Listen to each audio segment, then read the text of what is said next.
Hi, it's Barb, Maple PhD, and today I wanted to look at my top 3 story-driven games.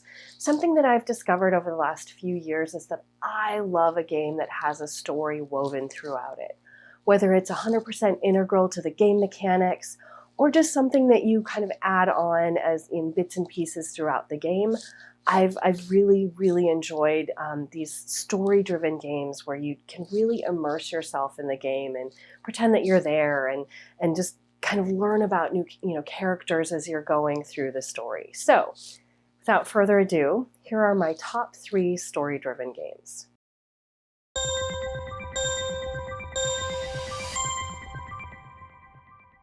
So my number 3 is The Adventures of Robin Hood. This is a game where you are Robin and his merry men, and Marian, trying to thwart the Sheriff of Nottingham, of course. Now, I'm not going to give away any spoilers. I kind of expect this video is going to be full of that. But this is a game where you are moving your pieces around this board, and this board has these little advent calendar-like things that you can flip up and turn over, little pieces that reveal things that are relevant to the current story that you're playing. The most common thing, and this isn't a spoiler, is that there will be guards around that you have to try to avoid. But there are also a lot of little delightful other surprises, people that you can encounter, things that you can do, things that make your game harder or easier depending on decisions that you've made throughout the game, things that you might be searching for, that sort of thing. And so throughout the game, you are taking these actions to move around the board, you're interacting with the different things that have popped up around the board, all the while you have an objective that you are trying to fulfill before you get caught or before the land loses its morale, basically. So this is a game that we've played through a full campaign of. We've just picked up the expansion, which is something about Friar Tuck, and I'm really looking forward to pulling this out again because we kind of stopped after we finished the campaign, but this is going to be a way to refresh the game and bring it back and let us, enjoy this world again. So that's my number 3, The Adventures of Robin Hood.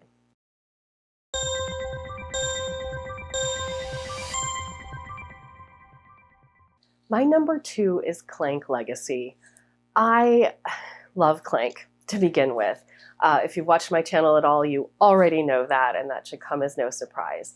But the Legacy game just adds something more to the game. It's not just about running in and out of a dungeon now, but you have to kind of cooperate with your opponents to try and make sure that you're sticking around long enough to take care of some different goals and quests that you've been put on. And so, there's a little bit more interaction with other players, a little more negotiation about, well, maybe I won't buy something from the dungeon row this turn because it might kill us all. But watch out next turn because I'm going to come back for you. And so this was a game we played. We got it right at the beginning of the pandemic, so during lockdown. So I played it as a couple, me and my husband. We loved it at 2-player. Clank isn't always the best game at 2 players. It's still fun, but it's much more fun when you've got more players running around and a lot more chaos happening. We found that the Legacy game worked really well at 2 players, partly because you have that semi-co-op part where you do have to work together, and so it didn't feel as much like you needed as much chaos in the game. We played again with a friend, a second campaign with a friend, which tells you how much we really enjoyed it. And just both of the games, of course they were the same game, it's the same campaign, but we made a few different decisions which made our boards look different at the end of the game and gave us slightly different stories throughout the game, which made it even more fun. And of course, Legacy 2 is coming out. It just hit Kickstarter a few weeks ago. I can hardly wait for that. Of course, Kickstarter, so I have to wait a while. But this one has just been a joy for me. It combines one of my favorite games, Clank, along with that storytelling element, and a little bit of semi-co-op to make sure that you're getting through the things you need to get through each game. That's why Clank Legacy is my number 2 story-driven game.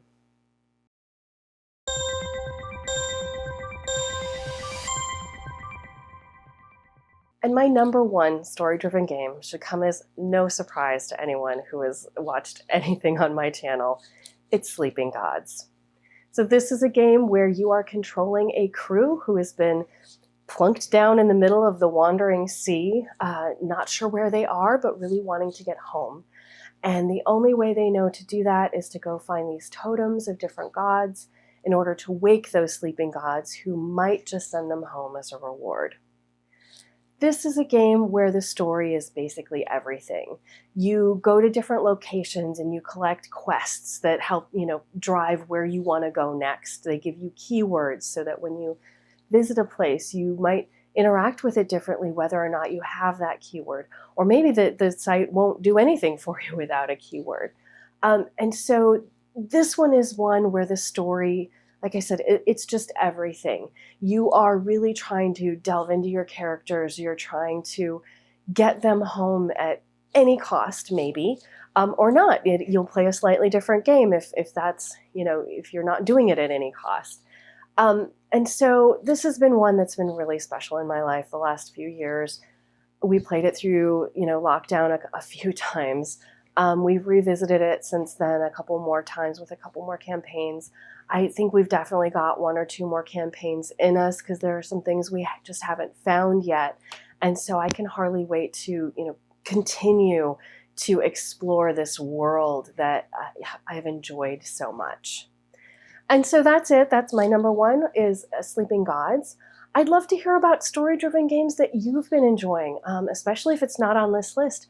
I might want to go check it out. So leave it in the comments below if there's one that you've really been enjoying and that you think I might like, especially.